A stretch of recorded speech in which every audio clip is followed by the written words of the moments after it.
পুরুষের কাফনের পার্ট হয় 3টা, বলেন সবাই কয়টা? নারীর হয় 5টা। নারীর হয় কয়টা? আমি লজিক্যালি কিছু প্রশ্ন করছি, একটু বুঝে নিবেন। মুরব্বীরা একটু বুঝে নিবেন, মায়েরা বোনেরা একটু বুঝে নিবেন আসিফ হুজুরের কথা।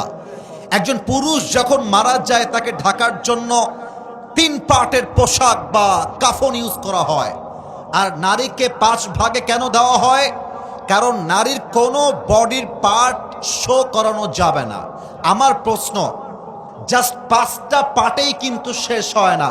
দেখবেন নারীর লাশের উপরে পুরোটা চাদর দিয়ে ঢেকে দেওয়া হয় যাতে করে কেউ দেখতে না পারে। আচ্ছা, গোদাগাড়ির কাছে একটা প্রশ্ন, গোদাগাড়ির যুবকদের কাছে, মুরব্বীদের কাছে একটা প্রশ্ন। মরে যাওয়া লাশ একজন নারীর লাশ, দুলাভাই যদি এসে বলে আমি আমার শালিকে বড্ড ভালোবাসতাম, শালি আমারে বড্ড শ্রদ্ধা করত, সম্মান করত, আমার শালির লাশটা আমি দাফন করব, একটা কথা আওয়াজ দিয়ে বলবেন। কোন মুসলমান কখনো শালির লাশকে দাফন করবার জন্য দুলাভাইকে পারমিশন দিবে? এত আসতে কেন, জোরে বলেন, দিবে? যেই দুলাভাইকে মৃত্যুর পরে লাশটা নামাবে পারমিশন দেওয়া হয় না, অথচ জীবিত থাকা অবস্থায় এই শালি দুলাভাইয়ের সঙ্গে ওপেনলি পাবলিক প্লেসে বাইকের পেছনে জড়ায় ধরে ঘুরে বেড়াতো। আমি ভুল বললাম না ঠিক বললাম? বলেন সবাই। আর একটা প্রশ্ন গোদাগাড়ির কাছে রাখতে চাই। এই প্রিয় বোন আমার, আপনি মরার পরে 5 পার্টের কাফনে জড়িত হলেন, দুলাভাই পর্যন্ত আপনার লাশ দেখতে পারবে না। এটা হচ্ছে আপনার মরার পরের অবস্থা। তাহলে যেই মরা দেহ কেউ দেখতে পারে না, তো সেই দেহ যখন জীবিত ছিল, সেই দেহ নিয়ে আপনি কোন লজ্জায় টিকটকে নেচে বেড়ান? এটা আমার জাতির কাছে প্রশ্ন। আর একটা প্রশ্ন করতে চাই মেয়েদের কাছে, মাথায় রাখবেন, বোরকা পরলেই কিন্তু কনফার্ম জান্নাতি হওয়া যায় না, দিনদার হওয়া যায় না। যাও তুমি রাজশাহীর পার্কে ঘুরে আসো, যাও তুমি মুক্তমঞ্চে ঘুরে আসো, যাও তুমি পদ্মা গার্ডেনে ঘুরে আসো, দেখবা যত মেয়ে প্রেম করে তার 80% বোরকাওয়ালিরাই প্রেম করে বেড়ায়। বলো, দেখলেই মনে হবে यार ये तो अभी के अभी जन्नत से भागकर दुनिया में आई है माशाअल्लाह। বাবুরা, বোরকা দেখলেই পটে যেও না। আজকালকার বোরকাওয়ালিরা বোরকা পরেই 4টা বয়ফ্রেন্ডকে নাকের ডগায় রশি দিয়ে ঘুরিয়ে বেড়ায়। আর কি বলবো দুঃখের কথা, মেয়েরা বোরকা পরেও আজকাল পর্দা করে না কেন? আমি 2টা এক্সাম্পল দিব, আমার কথা রাগ করতে পারবেন না? রাগ করবেন? আমি নাটা শুনতে পাইনি, রাগ করবেন?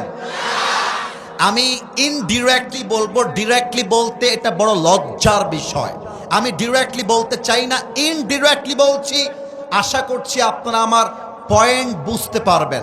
কিছু মেয়ে এমন টাইট ফিটিং বোরকা পরে, যেই বোরকা পরিধান করার পরে তার দেহের সবচাইতে প্রাইভেট অংশ, তার দেহের সবচাইতে সেন্সিটিভ অংশ এতটা টাইট পরে যুবকরা দেখার সঙ্গে সঙ্গে তার চরিত্র নষ্ট হয়ে যায়। ব্যাখ্যা দিতে চাই না, বুঝে নেন, বুঝলে বুঝপাতা, না বুঝলে।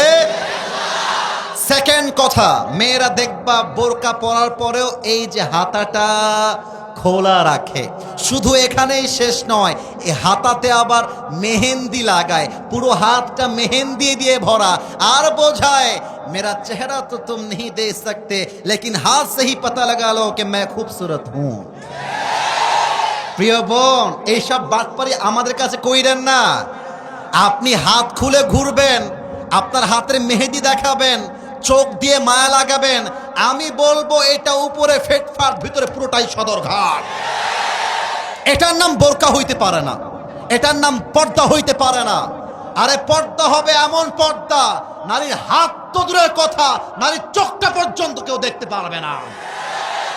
আল্লাহ মেয়েদেরকে বোঝার তৌফিক দান করুক, পড়েন সবাই আমিন। মেয়েরা বোরকাও পরে ফ্রি মিক্সিং এ ঘুরে বেড়ায়, মেয়েরা বোরকাও পরে হ্যালো ভাইয়া কেমন আছেন, ভুলেই গেছেন ভাইয়া। আর বোরকা পরে এমন মিষ্টি ভাষায় কথা বলে, এই তো পয়েন্টে চলে আসছি। আমরা তো একটু কিছু বললেই ইফতিজিং হয়ে যায়, একটু কিছু বললেই মামলা হয়ে যায়। তোমরা যে ঘুরে বেড়াও, তোমাদের দোষ হয় না কেন? আপনি রাস্তায় রাখছেন মাছের প্লেট, আর মাছের প্লেটের উপরে কোনো প্লেট নাই, মাছ খুলে রাখা। বিড়ালকে বলবেন এই বিড়াল খবরদার সোনামণি, বিড়াল বলবে তুই যতই ওয়াশ কর কাজ হবে না, আমি মাছ খেয়েই ছাড়বো। প্রিয় বোন, আমাদেরকে ইফতিজিং মামলা দেওয়ার আগে আপনাকে আপনার বোরকা ঠিক করতে হবে, আপনাকে আপনার পোশাক ঠিক করতে হবে, চরিত্র ঠিক করতে হবে। আমরা কিছু বললেই দোষ হয়ে যায়। আর কি বলবো, বোরকাওয়ালি মেয়েদের রুচিও খারাপ। আজকালকার দিনদার পছন্দ হয় না, গাঞ্জাখোর মেয়েদের বেশি পছন্দ হয়। আল্লাহ মেয়েদেরকে হেদায়েত দান করুক, পড়েন সবাই আমিন। আমি কি কথা একটাও মিথ্যা বলেছি? আমি যা বললাম মিথ্যা না, সত্য। 2 নাম্বার কথা আমার মুরব্বীদের জন্য, যদিও বা আজকের মাহফিলে 95% আপ, 95% আজকের মাহফিলের শ্রোতা আমার কলিজার টুকরা যুবক ভাইরা এসেছে। তবে কিছু মুরব্বী আছে, এটা অস্বীকার করা যায় না। আমার আব্বা জানের পায়ে হাত রেখে 2টা কথা বলবো। আব্বা জান, আমি আপনার নাতি, আমি আপনার ছেলে, আপনি আমার দাদা, আপনি আমার নানা। ও আব্বা জান, ও দাদা জান, ও নানা জান, আপনি যখন গোদাগাড়ির মাটিতে চায়ের দোকানে বসে পায়ের উপরে পাটা তুলে টানেন না, এটা দেখতে ভালো লাগে না আব্বা জান, এটা পছন্দ হয় না আমাদের কাছে। 2 নাম্বার কথা, আব্বাজান আমি আপনাকে জান্নাতে নিতে চাই বলেই বলছি, আমি আপনার শত্রু নই। আব্বাজান, নিজে দাড়ি রাখলে জান্নাতে যাওয়া যায় না, 5 ওয়াক্ত নামাজ পড়লেই জান্নাতে যাওয়া যায় না।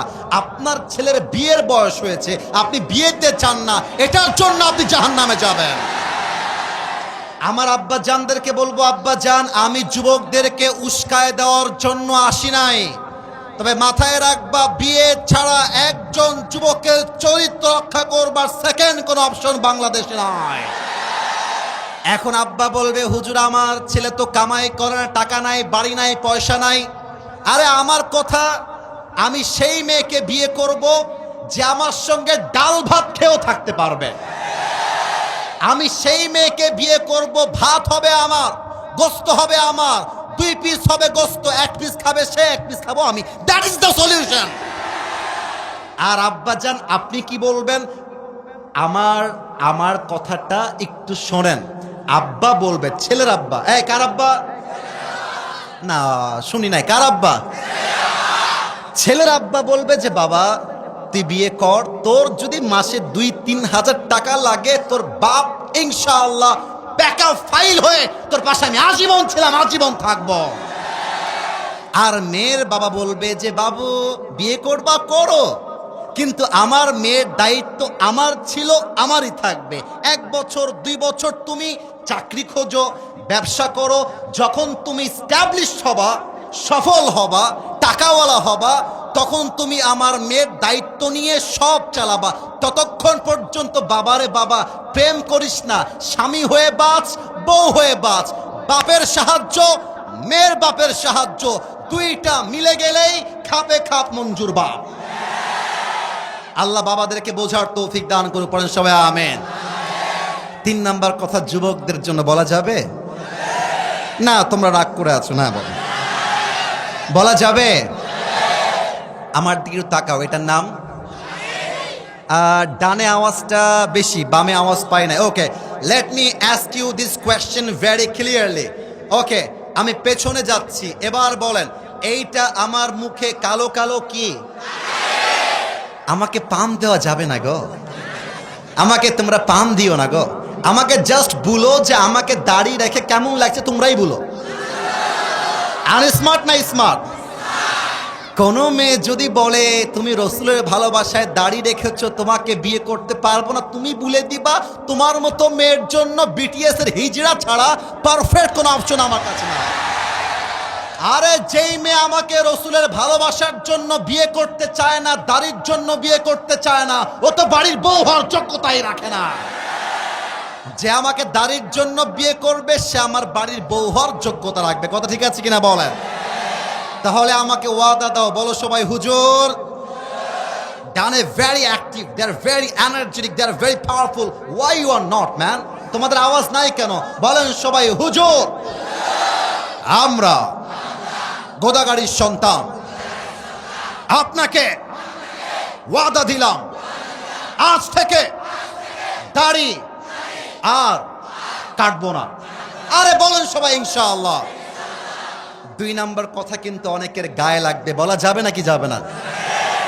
আর একটু জোরে যাবে।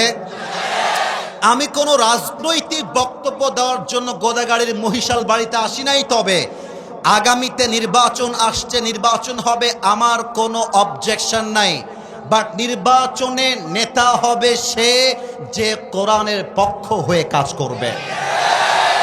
আচ্ছা, আমার ডানে একজন আলেম মুহাদ্দিস বসে আছে, ওনাকে দেখা যায় নাকি যায় না? ওনাকে সহ সবার কাছে আমার একটা প্রশ্ন, বিবেকের কাছে প্রশ্ন। একটা মসজিদে ইমাম নেওয়া হবে, ইমামকে নেওয়ার পূর্বে ইন্টারভিউ হয়।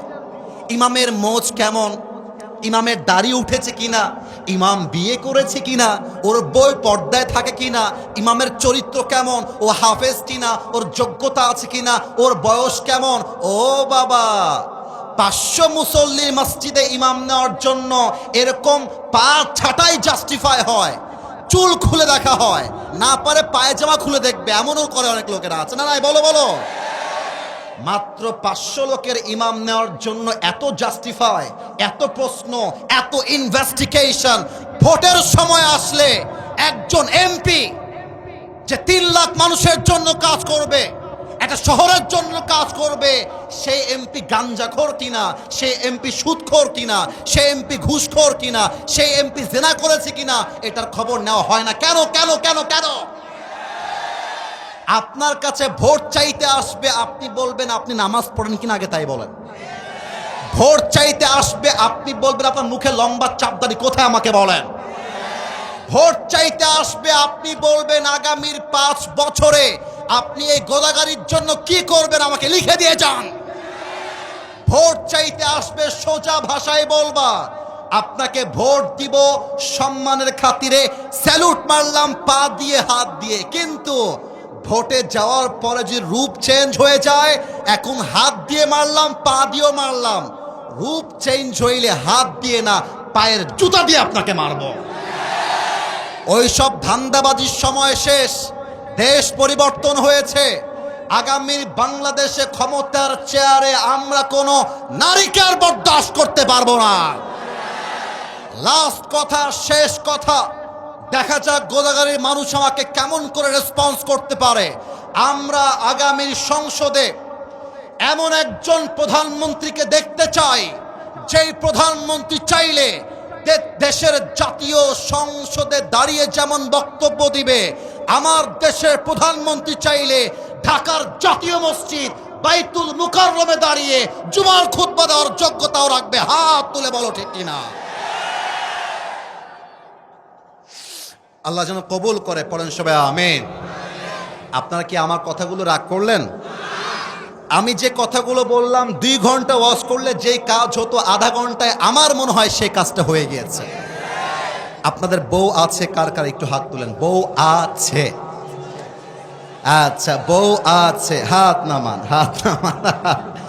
এবার তোমাদের যাদের বউ নাই, কপাল পোড়া হতভাগা সিঙ্গেলরা হাত তোলো সবাই।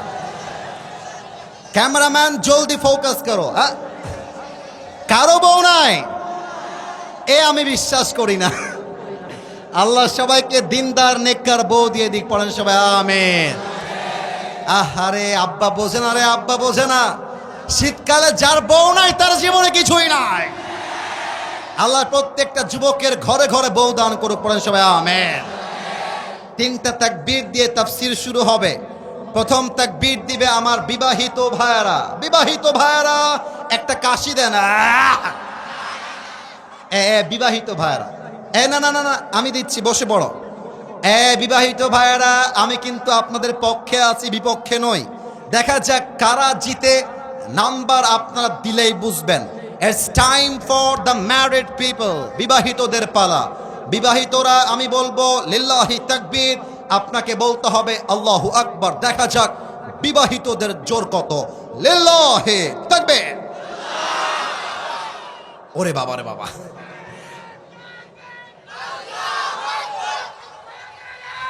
আচ্ছা চাচা, চাচা বসে পড়েন। বিবাহিতরা নাম্বার পেয়েছে 65। এর চেয়ে বেশি দেওয়া আমার পক্ষে আর পসিবল না। It's time for the single people. সিঙ্গেলরা রেডি? এ কিরে আওয়াজ নাই কেন বে? রেডি? সিঙ্গেলরা কাশি মারো। নারায়ে তাকবীর। বিবাহিত ভাইরা আমাকে মাফ করে দিবেন। আজকে আমার সিঙ্গেল ভাইরা 90 নাম্বার পেয়ে পাস করেছে, ঠিক না? এবার কোনো ভাগাভাগি নেই, সবাই মিলে একটা তাকবীর দিব। কোনো ভাগাভাগি নেই। এমন জোরে আমি সহ, মুহাদ্দিস সাহেব সহ, প্রিন্সিপাল সহ, সবাই সহ এক তাকবীরের ঠেলায় স্টেজ ভেঙে পড়ে যাব। কাশি দেন একটা। নারায়ে তাকবীর। আল কোরআনের আলো, আল হাদিসের আলো। কোরআন হাদিস যেখানে, আলেম ওলামা যেখানে, রাজশাহীবাসী যেখানে, গোদাগাড়িবাসী যেখানে। আরে আওয়াজ শুনলেন মিয়া আপনারা? এই আওয়াজ বলছে আমার সামনে কোনো বিড়ালের বাচ্চা নয়, সব সিংহের বাচ্চাগুলো আমার সামনে বসে আছে। আল্লাহ যেন কবুল করে, পড়েন সবাই আমিন। তাফসীরের মাঝে কোনো মামুর বেটা যদি উঠে যায়, লুঙ্গি টেনে ধরে বসিয়ে দিবা। রাজি আছো? এই লুঙ্গি যেন খুলে না যায়। আর একটা কথা, কেউ যদি উঠে যায় ওই শালা বউ পাবে না। এ রাজশাহীর ভাষা এরকম না? বলো বলো। যে উঠে যাবে বলবা খবরদার। ওয়াজ শুরু হবে, একদম দোয়া পর্যন্ত থাকতে হবে। একটা লোক উঠে গেলে ওর সঙ্গে ব্যবহার কিন্তু ভালো হবে না, ঠিক কিনা বলেন? ব্যবহার ভালোই থাকবে, এটা ভালোবাসার দাবি একটা আর কি। আমরা চাই একসাথে এসেছি, আবার কবে দেখা হবে আল্লাহ ছাড়া কেউ জানে না। আমরা কি দোয়া পর্যন্ত থাকতে চাই কি চাই না? দেখা যাক কেমন চাই। একটা তাকবীর দেন। লিল্লাহি তাকবীর। সূরা তাওবা 51 নাম্বার আয়াত আমি গোদাগাড়িবাসীর জন্য তেলাওয়াত করেছি। এবার আমার প্রশ্ন, আপনাদের উত্তরের পালা। সূরাটার নাম সূরায়ে তাওবা। গোদাগাড়িবাসী, সূরাটার নাম সূরায়ে তাওবা। বাপরে, আওয়াজ পাইছি। আরেকবার, সূরাটার নাম। কোরআনুল কারীমে একটা সূরা আছে যেই সূরার শুরুতে বিসমিল্লাহ নাই, সেই সূরাটার নাম। Right answer. আয়াত হচ্ছে 51। বলেন সবাই 51 নাম্বার আয়াত। আমি তেলাওয়াত করছি, তেলাওয়াতটা আগে মন দিয়ে শুনবেন, তারপরে ট্রান্সলেশন হবে, and then we will talk about the explanation. এরপরে আমরা ব্যাখ্যায় যাব। আমি তেলাওয়াত করছি। আউযু বিল্লাহি মিনাশ শাইতানির রাজীম। কুল লা ইউসিবানা ইল্লা মা কাতাবাল্লাহু লানা হুয়া মাওলানা ওয়া আলাল্লাহি ফালইয়াতাওয়াক্কালিল মুমিনুন। আল্লাহু আকবার। আল্লাহ তাআলা বলছেন, whatever I have decided for you will must happen. হে আমার বান্দা শোনো, আমি আল্লাহ তোমার কপালে যা লিখে রেখেছি তা আটকে দেওয়ার সাধ্য কারণে, and whatever I have not decided for you will never ever happen. এই বান্দা, আর আমি যা লিখে রাখি নাই, পুরো দুনিয়ার ক্ষমতা মিলে ট্রাই করলেও সেই জিনিসটা তোর হাতে কেউ তোকে দিতে পারবে না, ঠিক কিনা বলে? পারো তো পক্ষে কপালে যা ঘটে, জীবনে যা ঘটে, জীবনে যা ঘটছে, এই পুরো ক্ষমতায় আছে এক সত্তার হাতে। বলেন সবাই, তিনি কে? তাহলে আমি বলবো প্রথম বাক্য, আপনারা বলবেন দ্বিতীয় বাক্য। আমার প্রথম বাক্য বুঝাই দেই, যা কপালে আছে তা হারিয়ে যাবে না। আমি বলবো যা কপালে আছে, আপনারা বলবেন তা হারিয়ে যাবে না। রেডি আছেন সবাই? আমি চাই আয়াতটা কলিজার ভেতরে বসে যাবে। Let's try it together. যা কপালে লেখা আছে তা হারিয়ে যাবে না। এবার সেকেন্ড বাক্য, যা কপালে নেই তা কখনো আসবে না। এবার আমি বলছি সেকেন্ড পার্ট, আপনারা বলবেন যা কপালে লেখা নেই। তোমরা বলো না এই ফাঁকিবাজ। আর একবার, যা কপালে লেখা নেই তা কখনো। আল্লামা ইকবাল এক অসাধারণ উর্দু কবিতা লিখেছেন। আমি আয়াতটার জন্য কোট করছি। আমার মনে হয় বাংলা বলার প্রয়োজন হবে না, এমনিতে আপনারা বুঝে যাবেন। আল্লামা ইকবাল লিখেছেন, जो नसीब में है वो कभी छिन नहीं सकता और जो नहीं है वो कभी मिल नहीं सकता। जो चला गया उस पर सब्र आ जाएगा और जो आएगा उस पर शुक्र आ जाएगा। रब की फैसले अकल से तोले नहीं जाते, ये दिल के यकीन से समझे जाते हैं मेरे दोस्त। जो बुरा वक्त है वो भी लिखा हुआ है, जो अच्छा वक्त है वो भी लिखा हुआ है। तुम कहते हो के अगर नसीब में बुरा वक्त आएगा तो मैं क्या करूंगा, और मैं तुम्हें कहता हूं खुदा पर यकीन रखो, बुरा वक्त ही कभी नहीं आएगा। আরে কপালে যা লেখা আছে তা হারায় যাবে না, আর কপালে যা নাই হয়তো বা হাজার চেষ্টা করলেও তা আসবে না। ভালো সময় লেখা আছে, খারাপ সময় লেখা আছে, অতএব প্যারা নাই, চিল। কথা বোঝেন নাই আপনারা? প্যারা নাই, চিল। মাথায় রাখবেন, ফাইন্না মাআল উসরি ইউসরা, ইন্না মাআল উসরি ইউসরা। Indeed with every hardship there is ease. কষ্টের সাথেই স্বস্তি আছে। অনেক যুবক এখানে বসে আছে ছ্যাঁকা খেয়ে বেকা হয়ে গেছে। বলো, আরে বেটা তুই তোর বাড়ি কতিবে? তোকে বুঝতে হবে বাবা, একটা মেয়ে দুনিয়াতে নেই, আরো সুন্দরী মেয়ে দুনিয়াতে আছে। আরে সকিনা, তুমি ছাড়লে আমার পরোয়া নাই। তোমার মতো সকিনা ছাড়লেই তো আমার জীবনে ফাতেমার আগমন ঘটবে। মাথায় রাখতে হবে, কোনো মেয়ে চিট করলে আর বেটা মানুষের তো ছ্যাঁকা খাওয়ার কোনো প্রশ্নই নাই। ও একটা বিয়ে করবে, ওর জন্য একটা বিয়ে জায়েজ। আমি মরদ, আমার জন্য 4টা বিয়ে জায়েজ। ছ্যাঁকা খাইলে তুমি খাবা, I have to enjoy my self. আমার কথা একটা, বাবুরা, কোনো মেয়ের জন্য লাইফ নষ্ট করা যাবে না। সালমান শাহের দিকে তাকাও, তার জীবন নিয়েছে তার বউ সামিরা। মেয়ে মানুষ বড্ড ডেঞ্জারাস ভাই, যাই বলেন। আমাদের পুরুষদেরকে বিশ্বাস করা যায়, বাট বেশিরভাগ ক্ষেত্রে নারীকে বিশ্বাস করা যায় না।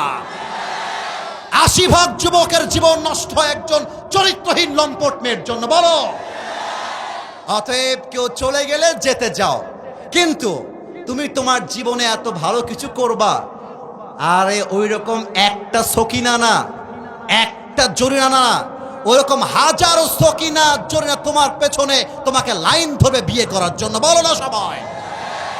তাহলে আয়াতের মূল মেসেজ, কপালে যদি আল্লাহ মৃত্যু লিখে রাখে কেউ আটকাতে পারবে না, আর আল্লাহ যদি আপনাকে বাঁচাইতে চায় কেউ আপনাকে মারতে পারবে না। রাখে আল্লাহ, মারে কে? মারে আল্লাহ।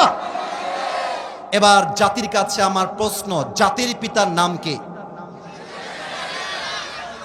তোমাদের মনে হয় এখনো মনের ভিতরে সন্দেহ বসবাস করছে।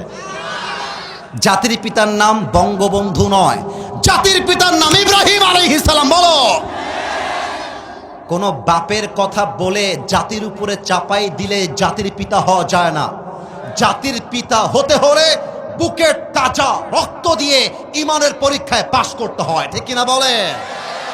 অতএব মুসলমানদের জাতির পিতার নাম বঙ্গবন্ধু না ইব্রাহিম আলাইহিস সালাম? আচ্ছা দেখেন তো, নমরুদ এ কথা কে বলে? কলিজা, কলিজা, কথা না বলি, কথা না বলি, একটু চুপ থাকি, যা করা যায় ইশারায়। দেখেন সবগুলো মানুষ চাতক পাখির মতো বসে আছে।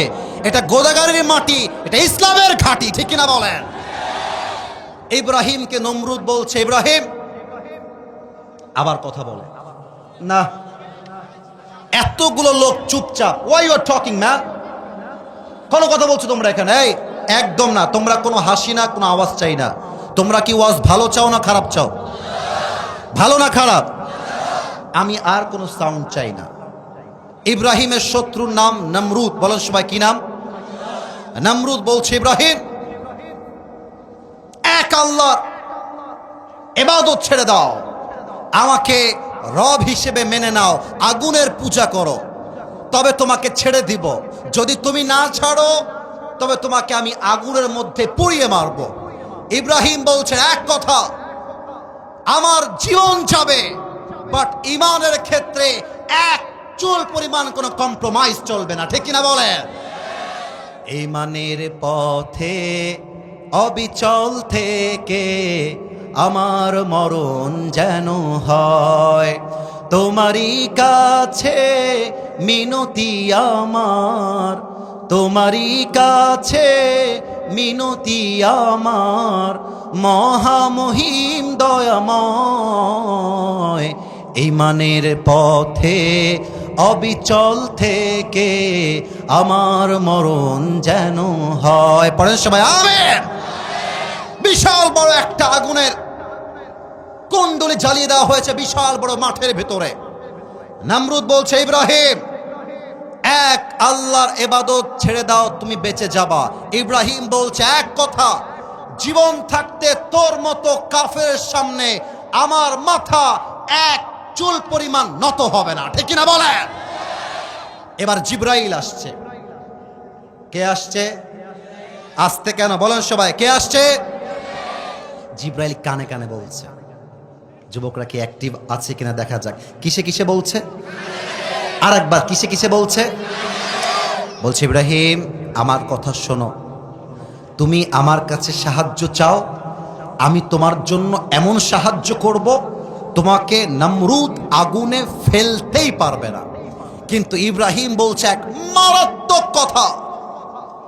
ইব্রাহিম বলছে, হে ফেরেশতা, হে জিব্রাইল, আমি তো এমন কোন রবের ইবাদত করি না যেই রব তার বান্দার দুঃখ কষ্ট নিজের চোখে দেখে না। আরে আমার আল্লাহ আমার জন্য এনাফ, কাউকে আমার দরকার নাই, ঠিক না বলেন? নমরুদ বলছে, ইব্রাহিমকে ফেলিয়ে দাও আগুনে। যখন আমার দুই হাত দেখেন তো সবাই, প্রিয় ভাইরা, দেখা যায়? হাত তুলতে হবে না, দেখা যায় কিনা বলেন? না, আওয়াজটা আগের চাইতে একটু কমে গেছে। দুই হাত দেখা যায়? নমরুদ বলছে, কাফেররা ওকে ধরে আগুনে ফেলিয়ে দাও, ফেলিয়ে দাও। যখন ফেলানো হবে সঙ্গে সঙ্গে আল্লাহ তাআলা বলছেন, হে আগুন, কুলনা ইয়া নারু কুনি বারদান ওয়া সালামান আলা ইব্রাহিম। আল্লাহ বলছে, আগুন আমার ইব্রাহিমের জন্য তুমি এই মুহূর্তে শান্তিদায়ক ঠান্ডা হয়ে যাও। ইব্রাহিম যখন আগুনে পুড়লেন, দেহের প্রত্যেকটা চামড়া জ্বলে পুড়ে ছারখার হয়ে যাওয়ার কথা, কিন্তু আগুনটা ইব্রাহিমের জন্য এত ঠান্ডা হয়ে গেল, দেহের চামড়া পূর্বে তো দূরের কথা, ইব্রাহিমের জামাটা পর্যন্ত স্পর্শ করতে পারে নাই। সুবহানাল্লাহ। কুল্লা ইউসিবানা ইল্লা মা কাতাবাল্লাহু লানা। হে ইব্রাহিম, আমি আল্লাহ তোমাকে বাঁচাবো, পুরো দুনিয়ার কাফেররা মিলে তোমার একটা চুল বাঁকা করতে পারবে না, ঠিক কিনা বলেন? আল্লামা দেলোয়ার হোসেন সাঈদী নাম শুনছেন? না, আওয়াজটা এত কম হলে তো হয় না। আল্লামা সাঈদী নাম শুনেছেন? উনি জাস্ট মুরব্বীদের কলিজার টুকরা নয়, উনি হাজার লক্ষ যুবকের কলিজার মধ্যে বসবাস করে, ঠিক কিনা বলে? আল্লামা সাঈদীকে বলা হয়েছিল তিনি নাকি রাজাকার। আমি কি ভুল বললাম না ঠিক বললাম বলেন? উনাকে বলা হয়েছিল রাজাকার। আচ্ছা, একটা গোপন কথা বলে দেই, এটা হয়তোবা অনেকে আপনারা জানেন, অনেকে আপনারা জানেন না। আচ্ছা, আল্লামা সাঈদীকে এত ট্যাগ বাদ দিয়ে রাজাকারের ট্যাগ কেন দেওয়া হলো? That's the question. আমার কথা কি বোঝা যায়? এই বলো বলো, বোঝা যায়? আরো অনেক ট্যাগ ছিল, রাজাকার কেন? স্বৈরাচাররা চেয়েছিল আল্লামা সাঈদীকে জনগণ থেকে বিচ্ছিন্ন করতে, কিন্তু আল্লাহ বলছেন, হে আল্লামা সাঈদী, হে সাঈদী শোনো, স্বৈরাচার যতই ট্রাই করুক না কেন, তোমাকে যতই জেলখানায় বন্দী করে তোমার সম্মানকে নামানোর চেষ্টা করুক না কেন, আমি আল্লাহ তোমার সম্মানকে কমিয়ে দিব না, তোমার সম্মানকে আমি আল্লাহ আরশ পর্যন্ত পৌঁছায় দিব। ঠিক কিনা বলে? কি হলো তাহলে? এবার ওনাকে ইনজেকশন পুশ করে হত্যা করা হলো। বাট আমি আসিফ আপনাকে কাগজে কলমে স্ট্যাম্পে লিখে দিব, স্বৈরাচারের পা চাটা দালাল ছাড়া এই বাংলার কোন মানুষ আল্লামা সাঈদীকে রাজাকার মনে করে নাই, আগামীতেও করবে না। বলেন, আল্লাহ সম্মান বাড়াতে চেয়েছে, কেউ কি কমাতে পেরেছে? ওনাকে একটা গালি দেওয়া হতো, এই গালিটা আমরাও খাই। যাওয়ার সময় অনেকে আমাকেও দিতে দিতে দিতে যাবে, সবাই না, কিছু লোক বলবে যে জঙ্গিবাদী কথা বলছে, মৌলবাদী কথা বলছে, মৌলবাদী কায়েম করতে চায়। আরে বেটা, মৌলবাদী বলে গালি নয়, তোমরা আমাদেরকে সম্মান করো। কেমন করে? আল্লামা সাঈদী বলতেন, মৌল আসছে মূল থেকে। কি থেকে? কি থেকে? আর একবার জোরে, মৌল আসছে কি থেকে? মূল মানে কোরআন, মূল মানে হাদিস, মূল মানে আল্লাহ তাআলা, মূল মানে হিজ লাস্ট মেসেঞ্জার মুহাম্মদ সাল্লাল্লাহু আলাইহি ওয়াসাল্লাম। আল্লামা সাঈদী বলতেন, আমরা হলাম মূলে আছি গাছের গোড়ায়। এবার গোদাগাড়ির মানুষ, আমরা গ্রামের মানুষ। বলেন তো, গাছের আগায় শক্তি বেশি না গোড়ায়? और भी जोर से আগায় না গোড়ায়? উনি বলতেন, বাবুরা আগায় আছো, চুপচাপ বসে থাকো। বেশি বাড়াবাড়ি করলে 16 কোটি মানুষ মিলে একটা ঝাঁকুনি মারবে, মামুর বাড়ি দিল্লি গিয়ে পড়বা। দিল্লি গিয়েই তারা পড়েছে। অতএব কপালে আমার সম্মান আল্লাহ লিখে দিয়েছে। তোমার মতো কুদ্দুস, তোমার মতো আর আবাল মার্কা লোক আমার একটা বাঁকা পশমকে সোজা করতে পারবে না। ডক্টর মিজানুর রহমান আজহারী, নামটা নতুন শুনলেন মনে হচ্ছে। চাঁপাইনবাবগঞ্জে আসছিল না? এটা চাপায়ের মাটি, এটা গোদাগাড়ির মাটি। আমার তো মনে হয় গোদাগাড়ির প্রত্যেকটা যুবক সেই দিন আজহারীর মাহফিল শুনতে গিয়েছিল। আর আজহারী সাহেব নিজের মুখে বলেছেন, চাপায়ের ইতিহাস পুরো বাংলাদেশের সমস্ত ইতিহাসকে ভেঙে দিয়েছে। আর এই কথা 4 দিন আগে আমি চাপাই নিজে গিয়ে বলে আসছি, কারণ আমি না জানি গোদাগাড়ির মাটি কোন মাটি, আমি না জানি চাপায়ের মাটি কোন মাটি। আর এখানকার মানুষ তো ইসলামের জন্য বুকের তাজা রক্ত দিয়ে শহীদ হওয়ার জন্য প্রস্তুত হয়ে বসে থাকে।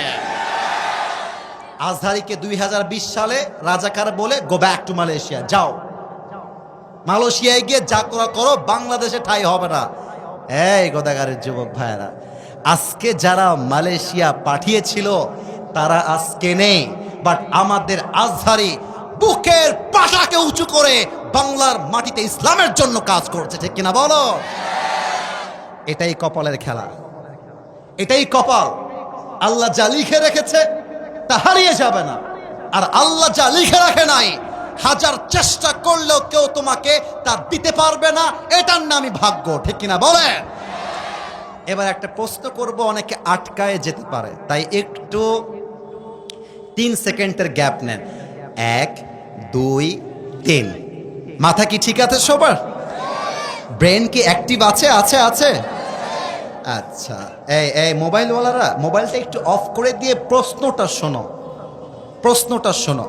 বলেন তো, মুসলমানদের ইতিহাসে, মাশাআল্লাহ কত সুন্দর অ্যাক্টিভ, মুসলমানদের ইতিহাসে প্রথম যুদ্ধ কি ছিল? নামতে বলেন তো সবাই। এই জোরে, কিসের যুদ্ধ? বদরের যুদ্ধ। আমি আবারও বলছি, বদরের যুদ্ধ। বলেন সবাই, কিসের যুদ্ধ? আর একটা প্রশ্ন, বলেন তো, বদরের যুদ্ধে মুসলমানদের সংখ্যা কতজন ছিল? 313। আবার বলেন, 300। আচ্ছা, এবার আর একটা প্রশ্ন করছি। নবীজির সবচাইতে কলিজার টুকরা মেয়ে, যার মতো আদরের মেয়ে আর কেউ হয় না, কি নাম? ডানে আওয়াজ পেয়েছি, বামে পাই না, সো সরি ফর দ্যাট। মেয়েটার নাম কি? আর একটা প্রশ্ন, লাস্ট কথা, ফাতেমার স্বামীর নাম কি ছিল? আর একটু জোরে, কি নাম ছিল? এবার দেখেন, মুসলমানদের বদরের যুদ্ধ যখন শুরু হয়েছে, 311 জন সাহাবী সামনে আছে। এখন কিন্তু 313 হয় নাই, 300 কত? এই মরে গেল কেন? 300। মোট সংখ্যা 311 না মোট 313? 313। দেখেন, আল্লাহ রসুল ভাষণ দিচ্ছেন সাহাবীদের জন্য, হে সাহাবীরা, যুদ্ধের জন্য প্রস্তুত হয়ে যাও। তোমার সন্তান ইয়াতীম হতে পারে, তোমার মা সন্তান হারা হতে পারে, তোমার বউ বিধবা হতে পারে, বাট আল্লাহর জমিনে আল্লাহর দ্বীনকে কায়েম করবার জন্য একবার শহীদ হয়ে গেলে সবার সাথে তোমাদের জান্নাতে দেখা হবে। সুবহানাল্লাহ পড়বেন না আপনারা? কিন্তু ছোট্ট একটা এক্সাম্পল দিচ্ছি। আমার ভাইজান, তোমার নাম কি? এই যে লাল যেটা পড়ে আছো, তোমার নাম কি? সাজিদা, পিছনে তোমার নাম কি? মোহাম্মদ নাইম। মোহাম্মদ নাইমের বয়স মোটামুটি 18 থেকে 20 হবে। ওকে বললাম, এই নাইম, তুমি এই মাইকটা নিয়ে কথা বলো। কথার কথা এক্সাম্পল দিচ্ছি। যতই বলুক আমার ভাইয়েরা, গোদাগাড়ির ভাইয়েরা, আর পেছনে প্যান্ট গরম হয়ে যাবে। এটা হাসির জন্য বলি নাই, স্বাভাবিক। কেন? এর কারণ সে এর আগে এত লোকের সামনে কথা আগে বলে নাই। It's very simple. তো আমাদের প্রিয় নবী মুহাম্মদুর রাসূলুল্লাহ সাল্লাল্লাহু আলাইহি ওয়াসাল্লাম প্রথম যুদ্ধ, সাহাবীরা এর আগে এমন যুদ্ধ করে নাই, কিন্তু কাফেরদের সংখ্যা হাজারের কাতারে আর মুসলমানদের সংখ্যা শতর কাতারে। নবীজি ভাবছেন, কিরে বাবা, সাহাবীরা যুদ্ধের জন্য ভয় পাবে কিনা, আদৌ কি যুদ্ধ করবে কিনা, আদৌ কি তারা বিজয়ী হতে পারবে কিনা। ইন দ্য মিন টাইম এক সাহাবী লাফ দিয়ে দাঁড়িয়ে গিয়েছে। আমার উস্তাদ, আমার আলেম, আমার মুহাদ্দিস সাহেব ডান দিকে বসে আছেন। একটা বাক্য হাদিসের বাহিরে বলছি না, নাম হচ্ছে মিকদাদ। দাঁড়িয়ে বলছে, ইয়া রাসূলুল্লাহ, ইমদি বিনা হাইতুমা তাশা, আই হাইতুমা আমারাকাল্লাহ। হে রাসূল, যুদ্ধের জন্য আপনি আমাদেরকে যুদ্ধের ময়দানে নিয়ে চলেন। আমার চোখ দেখেন গোদাগাড়ির ভাড়া, লুক অ্যাট মাই টু আইস। দুই চোখ কেউ যেন বাদ না যায়। ওই সাহাবী দুই আঙ্গুলকে উঁচু করে দুই চোখের এইখানে দিয়ে বলছে, যতক্ষণ পর্যন্ত এই দুই চোখের পাতা বন্ধ হবে খুলবে, খুলবে বন্ধ হবে, অর্থাৎ আমার দেহে এক ফোঁটা রক্ত থাকা অবস্থায় কাফেরদের বিরুদ্ধে লড়াই চলছে, চলতেই থাকবে। আল্লাহু আকবার। নবীজির কলিজা বড় হয়ে গেছে। আরে বেটা, তোর সাহস তো কম না রে, তুই তো আমার সাহস বাড়িয়ে দিয়েছিস। আচ্ছা, একটু আমার হাতের দিকে তাকান তো, এটার নাম কিসের বক্স? সাউন্ড পাচ্ছি কিন্তু আগের চেয়ে অনেক ভালো। কিসের বক্স? আচ্ছা, এটা আমি কি বের করলাম? এক সাহাবী একটা ছোট্ট প্লেটে করে, একটু অভিনয় করছি হাদিসটাকে বোঝাবার জন্য, একটা প্লেটে করে খেজুর নিয়েছে, খাচ্ছে আর রসুলের কথা শুনছে। কথা কি বোঝা যায় নাকি যায় না? তো রসুল ওই সময় বলছে, এই সাহাবীরা, যেহেতু তোমাদের বুকের কলিজা অনেক বড়, কুমু বিনা ইলাল জান্নাহ ওয়া জান্নাতিন আরদুহা সামাওয়াতু ওয়াল আরদ, আমার সঙ্গে চলো এমন এক জান্নাতের দিকে যেই জান্নাত আকাশ আর জমিনের চাইতে 10 গুণ বড়। সুবহানাল্লাহ। এবার দেখেন, ওই যে আগে অভিনয় করেছিলাম, ওই সাহাবী এটা শুনে খেজুরের প্লেটটাকে ধরে ফারমা বিহা এমনি ফেলাই দিয়েছে আর লাফ দিয়ে দাঁড়িয়ে গিয়েছে, ডাক দিয়ে বলছে, হে রাসূল, বাহ বাহ, আইমা আযমাহা মিন জান্নাতিন ওয়া আহসানাহা, what an amazing surprised announcement. হে রাসূল, আপনি কি বললেন? আপনার সঙ্গে যুদ্ধ করব, বুকের তাজা রক্ত দিয়ে শহীদ হব, আবার এমন জান্নাত পাবো যেই জান্নাতটা দুনিয়ার চাইতে বড়, আকাশের চাইতে বড়। ও আল্লাহু আকবার, হে রাসূল আমার তো তাড়া সইছে না, আমাকে এখনই নিয়ে যান, আমি বুকের তাজা রক্ত দিয়ে শহীদ হয়ে এখনই আল্লাহর জান্নাতের বাসিন্দা হতে চাই। সুবহানাল্লাহ। আচ্ছা বাবু তুমি দাঁড়াও, লাল পাঞ্জাবি কলিজা তুমি দাঁড়াও, তুমিও দাঁড়াও, ভয় নাই ভয় নাই, দাঁড়াও। কে যায় রে? তোর বাড়ি কতিবে? বসো না গো গে মা গে, কে বে? বসো বসো। একটা যুবক উঠবে, ওকে আমরা প্রতিবাদ করে আবার বসাই দিব, ঠিক কিনা বলেন? কথায় আছে শেষ ভালো যার, কথা কোন শেষ ভালো যার। তোমার নাম কি? হৃদয়। এই দুইজন কিশোরকে দেখা যায়? আরে কথা কহেছেন না কেন গো? দেখা যায়। আচ্ছা আপনারা আমার কথায় মাইন্ড করবেন না, আমি একটা মন্তব্য করব ওদেরকে নিয়ে এই মুহূর্তে। ওদের বয়স আমার আইডিয়াতে 8, 9, 10। ভুল বললাম না ঠিক বললাম? বসো বসো। এরকম দুইজন কিশোর ছোট্ট বয়স, দূর থেকে দৌড়ে দৌড়ে দৌড়ে দৌড়ে আসছে নবীর কাছে, এসে বলছে ভাব অ্যাটিটিউড কাকে বলে, অ্যাটিটিউড বয়। এভাবে তাকান আমার দিকে ভাই, আমার হাত দেখা যায়? ভাব, বুকের পাটা উঁচা, বলছে হে রাসূল আমরা শুনেছি যুদ্ধের জন্য মুজাহিদের প্রয়োজন, বাট সংখ্যায় আপনারা কম আছেন, তো এই যুদ্ধের জন্য আমরা দুইজন মুজাহিদ হয়ে এসেছি। সুবহানাল্লাহ নাই তো আপনাদের মুখে? আরে বয়স 8, 9, 10। হুজুর আমার সাক্ষী, মাজ আর মুআজ আফরার দুই কিশোর, আমরা যুদ্ধে যাব। তো নবী বলছে বাবু তোমরা তো তরবারি যে তুলবা, লা কুওয়াতা লাকুমা ওয়ালা তাস্তাতিআনি হামলা সাইফ, তোমরা তরবারি তুলে মারবা শত্রুকে, এই শক্তিও তো নাই বাবু, তোমরা নতুন নতুন, যাও যাও, আরে যাও বাসায় যাও, তোমাদের মারামারি করতে হবে না, তোমরা বাসায় যাও।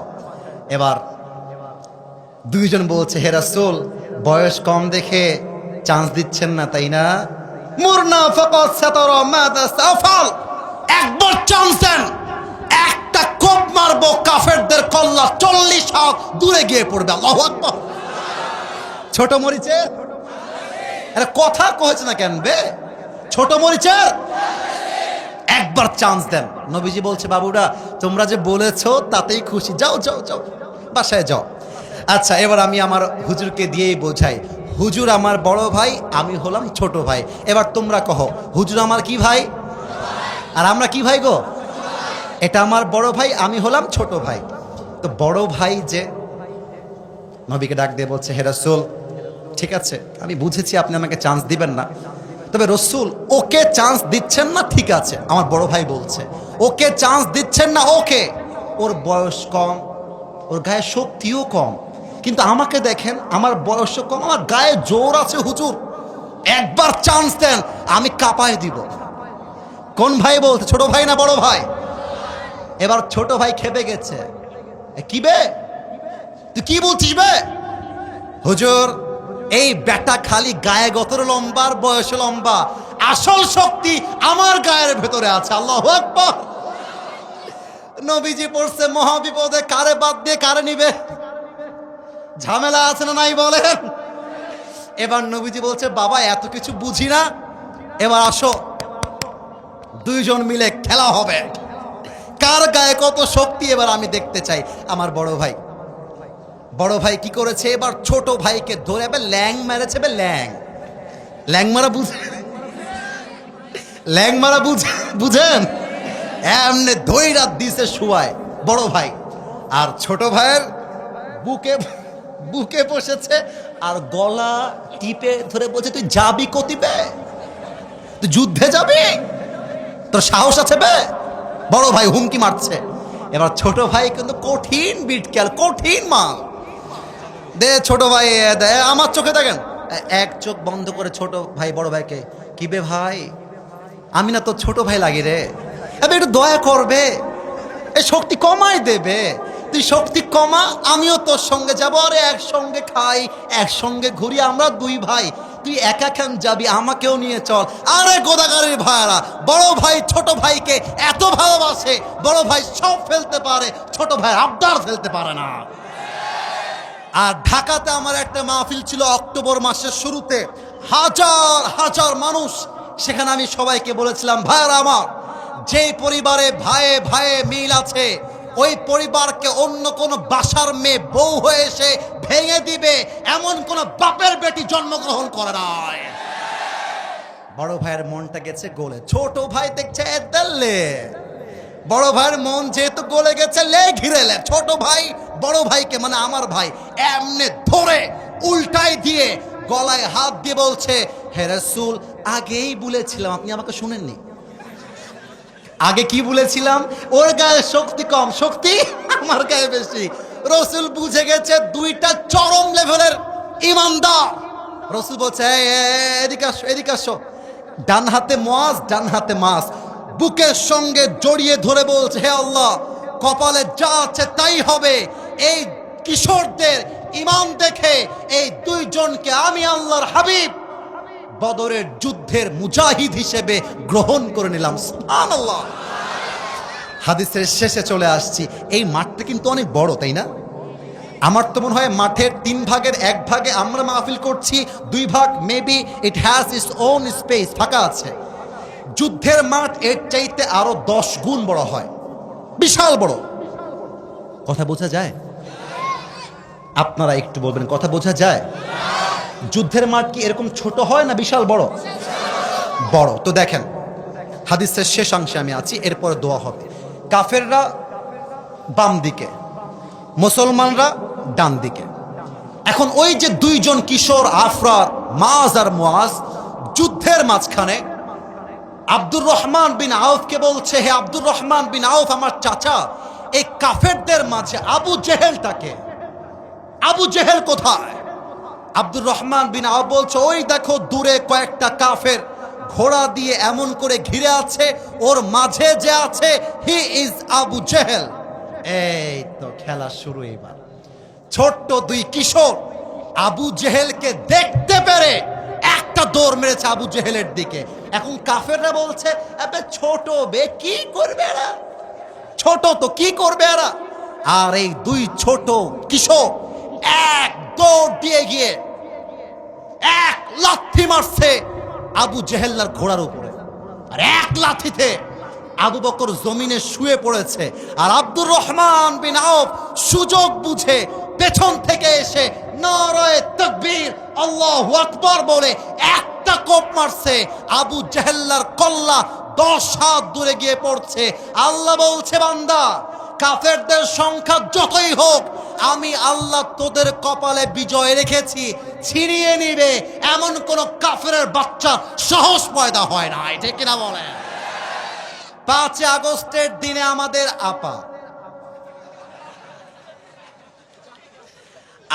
আপার হাতে র‍্যাব ছিল, আর্মি ছিল, বিডিআর ছিল, পুলিশ ছিল, তথা কথিত গুন্ডালিক বাহিনীও তার হাতে ছিল। না, আসতে বললে আমি ভাববো আপনারা আমার বিরুদ্ধের লোক। কথা ভুল না ঠিক বললাম? বলেন। আপা ভেবেছে তোরা আমাকে লড়াইতে পারবি না, ক্ষমতা still it is in my hand, আমার হাতে সব ক্ষমতা। আল্লাহ বলছে, বাবু, আল্লাহ বলছে, হাসিনা আপা, তুমি যতই ট্রাই করো, হাজার হাজার ছাত্রের বুক থেকে রক্ত ঝরেছে তোমার স্বৈরাচারী বাহিনীর জন্য। আমি আল্লাহ তোমার পতনকে কপালে সুনিশ্চিত করে দিয়েছি। আর্মি দিয়ে, বিডিআর দিয়ে, র‍্যাব দিয়ে ক্ষমতার চেয়ার আর দখল করা যাবে না।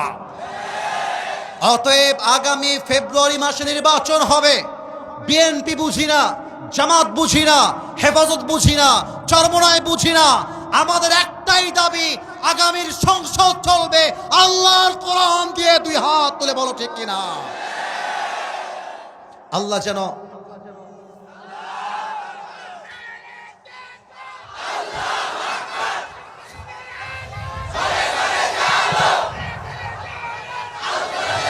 আমার সঙ্গে তাকবীর দেন, নারায়ে তাকবীর। রেইজ ইওর টু হ্যান্ডস, সবাই দুই হাত তোলেন, সবাই দুই হাত তোলেন। একবার আল্লাহকে ডাক দিবেন, কাশি দেন একটা বলেন সবাই আল্লাহ।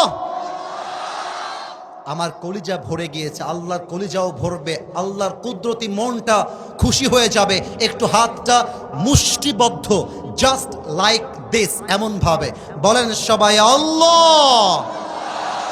আমি তোমার শাহী দরবারে দিল থেকে তওবা করলাম।